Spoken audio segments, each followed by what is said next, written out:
त्यापासून पाहू की आपण आता कॉन्क्रीटचं साईटवरती कोरचं एक्स्ट्रॅक्शन बघितलं. आता याच्यात एक गंमत बघा, कोर टेस्ट ही ॲक्च्युली टेस्ट नाही आहे, it's a sampling process. You are extracting a cylindrical sample of concrete or for that matter any other material.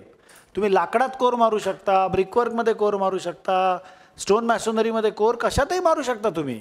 There is no this thing. फक्त त्याचं कोर बिट जे आहे ते बदलायला लागेल. लाकडात करायला तुम्हाला वेगळ्या टाईपचं, हे डायमंड कोर बिट लाकडात नाही चालणार. So you have to use a different, you can do coring in any material for that matter and use that sample for so many other tests, not only compressive strength. ते आपण पाहणार आहोत सगळं. तर हे आपण तिकडनं सॅम्पल आता लॅबोरेटरीत आणलं.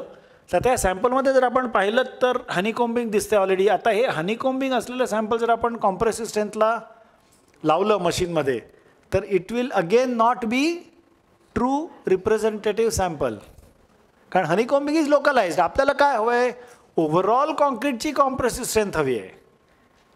त्यामुळे हा इकडचा पोर्शन आपल्याला कापून टाकायला लागेल. इथे सुद्धा प्रचंड अनड्युलेशन आहे. आता बघूया आपण, ते अनड्युलेशन दिसतं बघा, जे सॅम्पल जेव्हा तो हातात घेईल ना कोर, इकडे बघा अनड्युलेशन बघितलं वरती.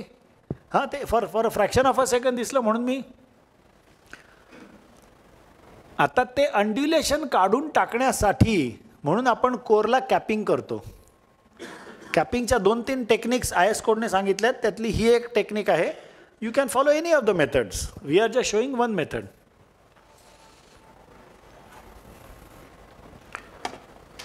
थोडंसं आपण मिक्सिंग प्रोसेस जी आहे ती फास्ट जाऊया.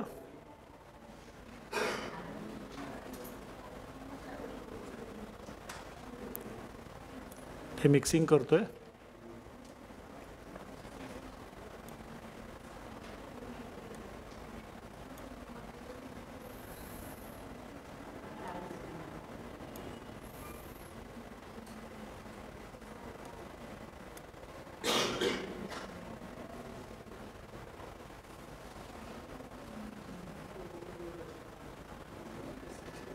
हे बघा, आता हे जे मगाशी कोर होतं त्याला अनड्युलेशन्स किती होते. हे कोर असं स्मूथ का दिसतंय, कारण त्याला कटरने कापला आहे त्याचा एज. पण त्या कापलेल्या एजवर सुद्धा कॅपिंग करायचं, कारण IS कोड इज व्हेरी स्ट्रिंजंट. कारण CTMचे 2 प्लॅटर्न किती स्मूथ असतात. तेवढं स्मूथ जर तुमचं कोर नसेल तर पॉईंट लोड येईल ना. आपल्याला संपूर्ण सरफेसवरती लोड द्यायचं. पॉईंट लोड दिलं तर त्याची कॉम्प्रेसिव्ह स्ट्रेंथ कमी येणार, कळलं. म्हणून कॅपिंग इज एक्स्ट्रीमली इम्पॉर्टंट. लोक काय करतात, सिमेंट टाकतात त्याच्यावरती आणि करतात. That is not a correct test procedure. It is not a validated test procedure. Validated test procedure जी आपण पाहणार आहोत तीच आहे. I hope you understand what is validated test procedure. आता ह्याच्यामध्ये तो व्हर्टिकॅलिटी पाहतोय, म्हणजे 90 डिग्रीला आहे का, म्हणजे कॉन्क्रीटचा जो कोरचे 2 सर्फेसेस आहेत whether they are at 90 degrees हे पाहतोय. हे वरती दिसतंय बघा, दिस इज नॉट ॲट 90 डिग्रीज दिसतंय बघा. हे जे आहे स्लोपिंग दिसतंय एका साईडला, त्यामुळे कटिंग बरोबर नाही आहे. Cutting has to be straight. ते होतं. किंवा POPमध्ये तुम्ही, म्हणजे आपलं मॉडिफाईड हाय अल्युमिना सिमेंटमध्ये तुम्ही कॅपिंग करू शकतात. आपण आता पाहणार आहोत कॅपिंग कसं करतात.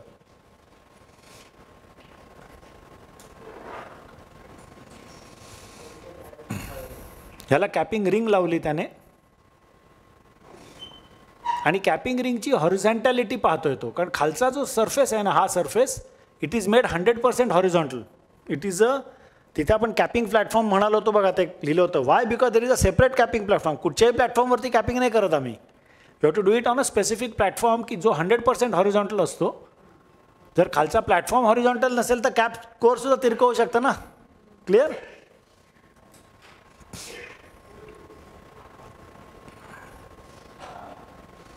ते मगाशी जे आपण मॉर्टर केलं,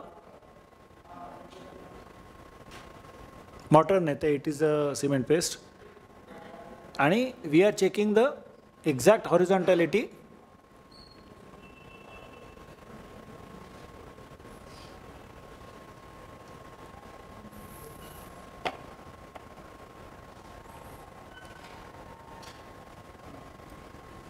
final capped core is perfectly smooth and level.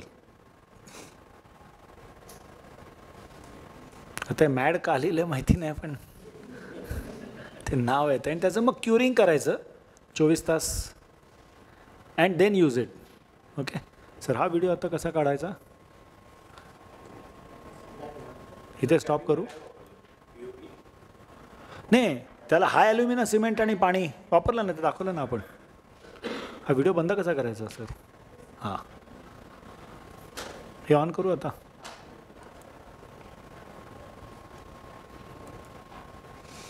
Cylindrical shape concrete samples are extracted from hardened concrete by diamond segmented concrete core drill machine. हां, तुम्हाला आता सगळे एक्सपर्ट आहात. You know what this sentence means.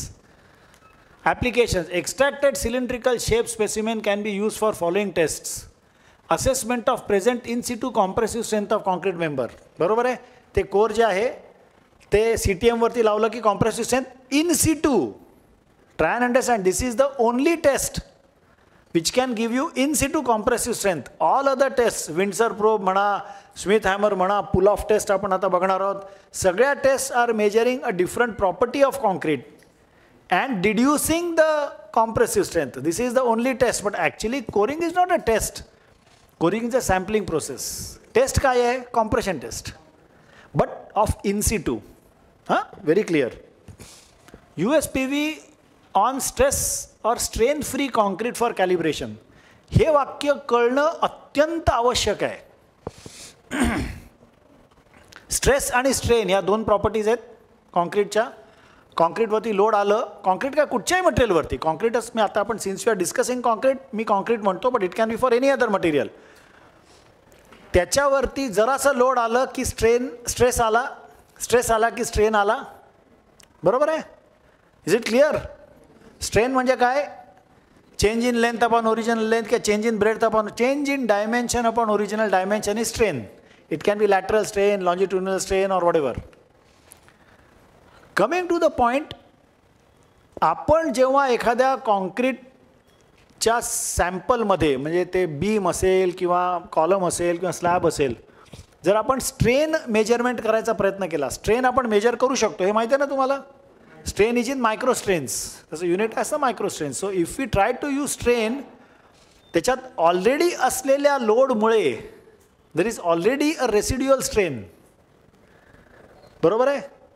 त्याच्या पुढचं जेव्हा load increase होईल तेव्हाच आपण स्ट्रेन मेजर करू शकतो.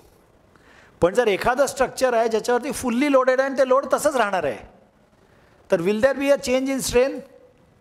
Not in short duration. जसजसं स्ट्रक्चर वीक होईल तसतसं चेंज इन स्ट्रेन वाढत जाईल, कारण ते जसजसं वीक होईल तसतसं त्याच्यामध्ये डिफॉर्मेशन बदलत जाईल, स्ट्रेस वाढत जाईल. मटेरियल स्ट्रेंथ कमी झाली की स्ट्रेस वाढत जाईल. बरोबर ना? क्रॉस सेक्शन कमी झाला बीमचा करोजनमुळे की स्ट्रेस वाढत जाईल, but that will be over a period of time, 2 years, 5 years, 10 years. Immediate आपल्याला करण्यासाठी जेव्हा स्ट्रेन मेजरमेंट करायचे असतात तेव्हा तुम्हाला ओरिजिनल कॉन्क्रीटचा यंग्स मॉड्युलस जर मिळाला, स्ट्रेस अपॉन स्ट्रेन म्हणजे काय, तो यंग्स मॉड्युलस असतो ना, विद इन इलास्टिक लिमिट असं काहीतरी असतं ना, मला माहीत नाही काय. सो यंग्स मॉड्युलस जर मिळाला तर you will be able to deduce the stress also if you know the increase in strain due to a particular load. Clear? तर जर का आपल्याला एक कॉन्क्रीट सिलेंडर मिळाला आणि तो सिलेंडर का जर तुम्ही CTMमध्ये ठेवलात आणि 0 लोडला जर तुम्ही स्ट्रेन लावलं आणि 0 लोड ते फेल्युअर लोडपर्यंत जर स्ट्रेन मेजरमेंट केलं तर तुम्हाला ओरिजिनल, कारण जेव्हा कोर बाहेर आलं सिलेंड्रिकल कॉलमच्या आतमध्ये त्याच्यावरती स्ट्रेन आहे आणि कोर जसं कॉलमच्या बाहेर आलं त्याच्यावर स्ट्रेन आणि स्ट्रेस दोन्ही 0 झाला. थिअरॉटिकली 0 नाही होऊ शकत, पण प्रॅक्टिकली 0 झाला, कारण थिअरॉटिकली 0 का नाही, सेल्फवेटचा स्ट्रेस हा असणारच, which is what, be nothing. एका कॉन्क्रीट सिलेंडरचा सेल्फवेटचा वेट काय और स्ट्रेन काय, स्ट्रेस काय आणि स्ट्रेन काय, 0. ते जर तुम्हाला मिळालं तर this is a very good for experimentation on modulus of elasticity if you want to know. Young's modulus आपण म्हणतो ना, ई, तो काढण्यासाठी this is, so this instrument is very good. USPV आणि स्ट्रेस स्ट्रेन दोन्ही आपण त्याच्यावरती करू शकतो on a concrete sample which is extracted. ही टेस्ट आपण सिलेंड्रिकल सॅम्पलवरती करू शकतो. कार्बोनेशन आपण नंतर पाहूया. डेन्सिटी ऑफ कॉन्क्रीट करू शकतो, त्या कोरचं वजन काढलं, व्हॉल्यूम आपल्याला माहिती आहे, डायमीटर आपल्याला माहिती आहे, लेंथ आपल्याला माहिती आहे, डेन्सिटी काढू शकतो. We can know actual density of site concrete by this. Visual inspection आपण करू शकतो. तर आत्ताच आपण केलं ना व्हिज्युअल इन्स्पेक्शन, त्याच्यामध्ये आपल्याला डेन्सिटीमध्ये आतमध्ये हनीकॉम्बिंग दिसलं एका कोरमध्ये. So we did visual inspection, correct हो की नाही. पेट्रोग्राफी, पेट्रोग्राफी म्हणजे काय आपण पाहू. We can do petrography also, म्हणजे ऑब्झर्विंग इट अंडर मायक्रोस्कोप. डिटेलमध्ये पाहू आपण. Depth and crack width inspection, म्हणजे आपण जे मगाशी बोललो ना, एक कोर काढला आपण, त्याच्या आतमध्ये जर आपण एंडोस्कोप घातला तर आपल्याला कळू शकतं की आतली crack, how is the direction of the crack, whether the crack is narrowing down or see. बऱ्याचदा you get a core in which you get a crack which is very suppose if you extracted a concrete core and in that the crack is going this direction which you have extracted,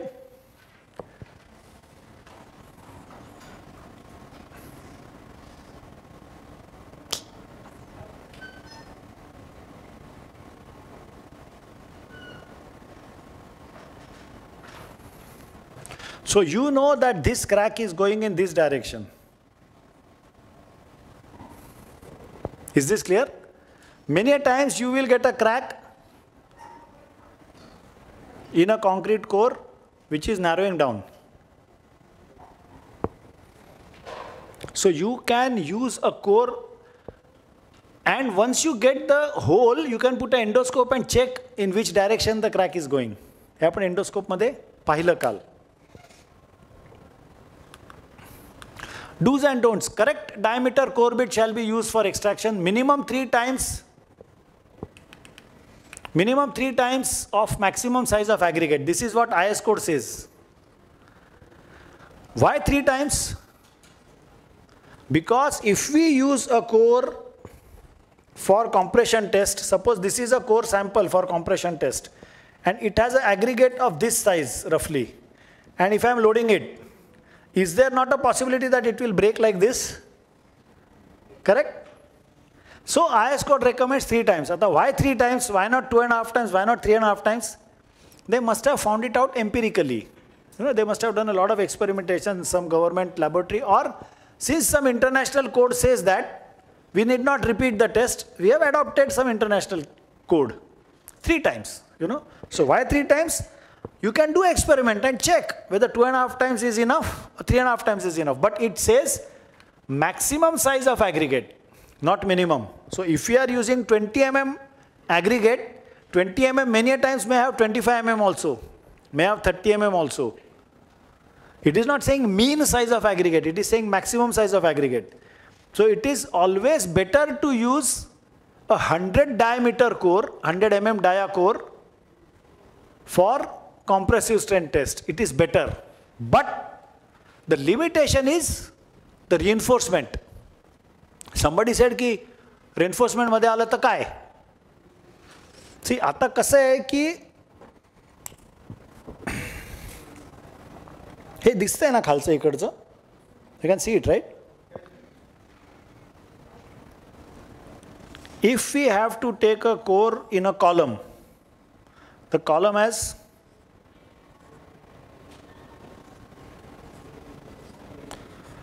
this is a 300 size column and it has only 3 bars. So this is 40 gone, this is a bar of say 20 mm, so 60 gone, this is 20 mm, this is 60, so 60, 60, 120 and 20, 140 gone, so 160. So this is 80, this is 80. So you cannot take a 100 diameter core without cutting the reinforcement. As far as is possible, we should not cut the reinforcement. का? कारण एकदा कापलेली सळी परत reinstate करणं हे प्रचंड कठीण काम असतं. Once you cut the reinforcement, it is very difficult to reinstate the bar. There is a procedure. म्हणजे तुम्ही वरचा एक्सपोज करा, खालचा एक्सपोज करा, नवीन रॉड लावा, त्याच डायमीटरचं त्याला प्रॉपरली वेल्डिंग करा. पण त्या कंजेस्टेड एरियामध्ये प्रॉपरली वेल्डिंग बोलणं सोपं आहे, करणं होत नाही. आणि जर 20 डायमीटरचा बार असेल तर 2 20 डायमीटरचे बार असे, ह्यांना फिलेट वेल्डिंग करणारे आपल्याकडे किती एक्सपर्ट आहेत मला खरंच माहिती नाही. आपल्या साईटवरती तो एक्सपर्ट तर पोचला तर पाहिजे. आपण साईटवरती 1-2 बार वेल्ड करायचे असेल तर कॉन्ट्रॅक्टर काय करणार, नाक्यावरचा ग्रिल फॅब्रिकेटरला घेऊन येणार. आणि ग्रिलचा फॅब्रिकेटर जो असतो त्याला फक्त टाके मारायचे माहिती असतात वेल्डिंगचे. He is not an expert welder. त्याचा हात वेल्डिंगमध्ये सरळ जातच नाही. So it is never possible that a welded reinforcement joint, कळलं ना तुम्हाला मी काय म्हणतो. Suppose if I take a core here and I will be cutting this bar. आता ह्याचं जर मी व्हर्टिकल एलिव्हेशन बघितलं, हा बार आहे आणि मी असं कोर घेतलं तर हा बार मी कापून टाकला ना. हे कळतंय.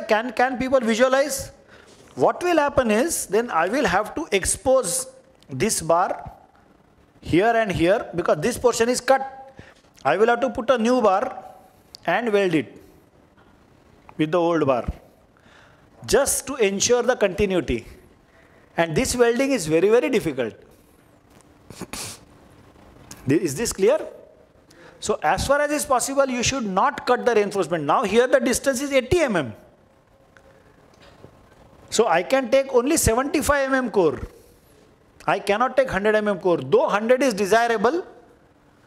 And suppose this concrete has 30 mm down aggregate, then we will be flouting IS code. So it is better not to do coring on such a column. But if it is 25 mm, then it is good. So what you can do is you can ask the people, if it is a new site, ongoing site, की तुमच्याकडे aggregate काय size येतं ते पहा. त्याच्यामध्ये 25 mm down असेल, take the core of 75 mm.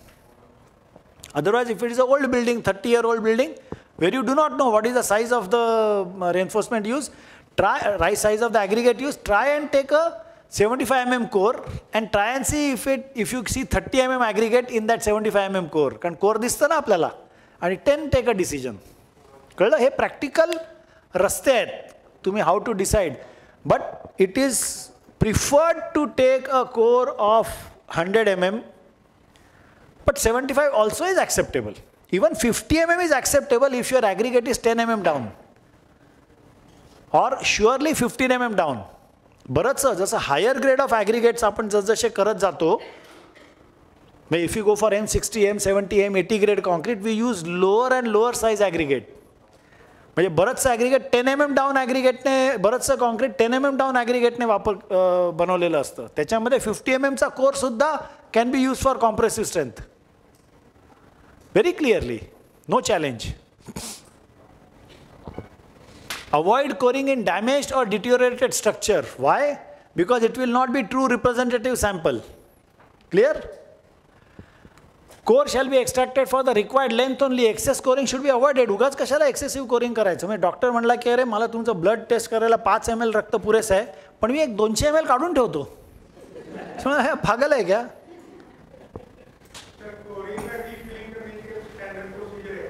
कोरिंगला curing, हां, त्याला प्रोसिजर काय माहिती आहे का? The simplest and logical way is fill up the material with a concrete that is higher grade than the parent concrete. Simple.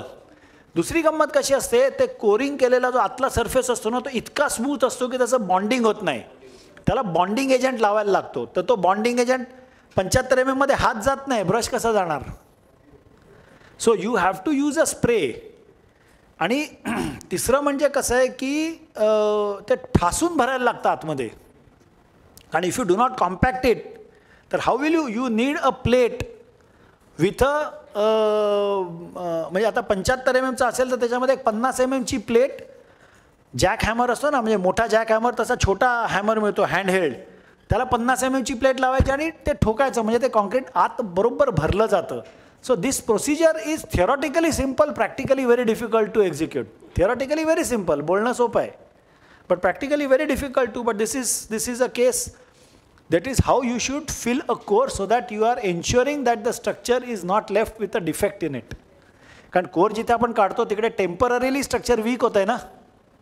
कॉलममधनं core काढला, तर या कॉलममधनं आपण कोर काढलं की इथे तो कॉन्क्रीट तेवढा पोर्शन स्ट्रेस असं अराउंड द कोर जाईल, but there you are making the concrete weak. बरोबर? That's a good question. Capping is necessary for evaluation of compression. Capping material should have more strength than this thing. 0.05 mm peksha planes, they should not depart from each other. It's a very stringent condition of IS code. Transportation of extracted specimens from site to laboratory is important. It has to be handled carefully. लोक काय ते कॉन्क्रीटचे course घेऊन ते का गोणीत भरतात, सगळे एकमेकांवर आपटत असतात, ते गाडीच्या डिक्कीत ठेवतात, धाड धाड धाड प्रत्येक स्पीड ब्रेकवरती ते आपटतात. आतमध्ये मायक्रो क्रॅकिंग होऊ शकतं, पर्टिक्युलरली लोअर स्ट्रेंथ कोर्स करता, म्हणजे M15 M20 ग्रेडच्या कोर्स करता मायक्रो क्रॅकिंग होऊ शकते. त्यामुळे अत्यंत त्याला म्हणजे कोर जर आणले तर कोरला बबल रॅप करणं हे सगळ्यात सुंदर. If not at least plastic wrapping करा, नाही तर वर्तमानपत्राने त्याला 4-5 वर्तमानपत्राच्या कागदाने असं रॅप करा, म्हणजे त्याला प्रोटेक्शन मिळेल. कारण otherwise we have seen cases where core extracted is good, but while transportation ते क्रॅक झालं, तुटलं, त्याला मायक्रो क्रॅकिंग झालं. This is the only test which provides direct compressive strength of in situ concrete. Other lab test हे आपण पाहणारच आहोत. The hole left after coring can be inspected by endoscope for assessing the quality of concrete. Various diameter holes can be extracted in concrete for various pipelines. बऱ्याचदा core काढल्याने त्यातनं पाईपलाईनसुद्धा pass करता येते ना, प्लंबिंगच्या पाईपलाईन असतात किंवा इंडस्ट्रियल पाईपलाईन असतात. So Koring ही taste नाही आहे, पण कोरिंग सॅम्पलिंग केलं तर त्यातनं थ्रू अँड थ्रो जर मी इकडे होल मारलं तर त्यातनं पाईपलाईन जाऊ शकते. Small diameter holes are extracted for tendon duct bar locator strengthening jobs of old RCC structures like external prestressing करता स्मॉल डायमीटर कोर्स वापरली जातात. It is extremely difficult to rectify the reinforcement once cut while coring, हे आपण पाहिलं. Improper instrument may induce micro cracking. Improper instrument म्हणजे काय की जर ते इन्स्ट्रुमेंटचा कोर ड्रिल कॉन्सेंट्रिक फिरत नसेल, if it is slightly eccentric, तर ते धक्का देऊ शकतं कॉन्क्रीटला, बाजूला आपटत आपटत आपटत ते कोर काढतात. त्याच्यामुळे कोर सॅम्पलसुद्धा मायक्रो क्रॅकिंग होऊ शकतं आणि बाजूच्या कॉन्क्रीटला सुद्धा डॅमेज होऊ शकतं.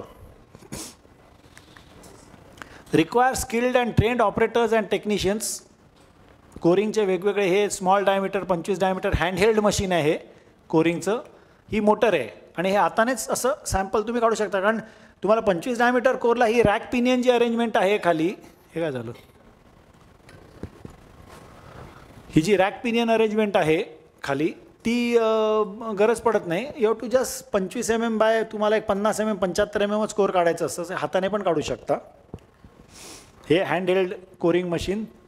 दिस इज व्हर्टिकली डाऊन, हे आपण मागचं बघितलं, हे horizontal Koring. Vertically up Koring होत नाही, कारण कोरिंग करताना होतं म्हणजे, पण कोरिंग करताना तुम्ही पाणी लागते त्याला कूलंट म्हणून, कारण इट्स अ फ्रिक्शनल प्रोसेस ना. ते फ्रिक्शन पाणी टाकतो आपण, ते पाणी नुसतं अंगावर पडतं ना.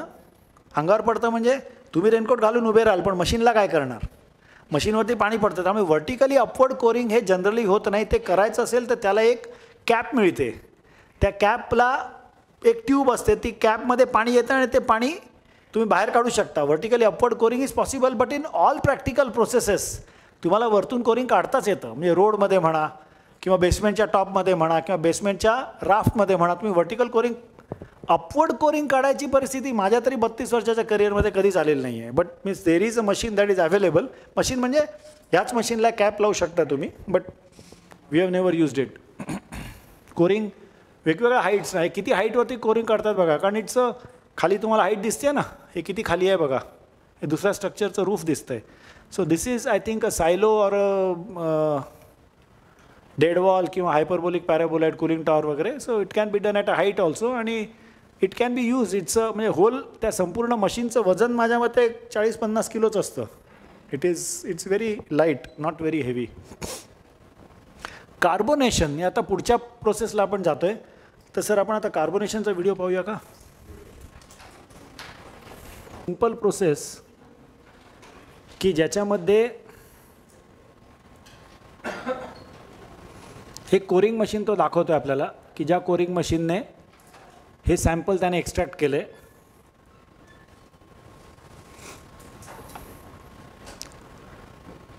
कार्बोनेशन म्हणजे काय हे आपण पाहिलं, बरोबर आहे. कार्बन डायऑक्साईड का कार्बन मोनॉक्साईडचा इफेक्ट फ्री कॅल्शियमवरती in the presence of humidity and it getting converted to calcium carbonate. This process is called carbonation. Carbonation ने concrete becomes hard and brittle, and second disadvantage of carbonation is concrete चा pH कमी होत जातो carbonation झाल्यामुळे. आणि pH कमी झाल्याने काय होतं, रेन्फोर्समेंटचं म्हणजे इट टर्न्स ॲसिडिक, आणि रेन्फोर्समेंटचं करोजन प्रोसेस ॲक्टिवेट फास्टर होते, म्हणजे it acts like a catalyst है ना. हे फिनॉल्फथॅलीन आहे, हे काय फार याच्यामध्ये काहीच, ही टेस्ट इतकी सोपी आहे ना की कॉन्क्रीटचं फ्रेशली एक्स्ट्रॅक्टेड कॉन्क्रीट काढायचं, फ्रेशली एक्स्ट्रॅक्टेड, आणि त्याला फिनॉल्फथॅलीन टाकायचं आहे. बघा फिनॉल्फथॅलीन टाकतोय तो, काही करत नाही, this a very simple process, that's all.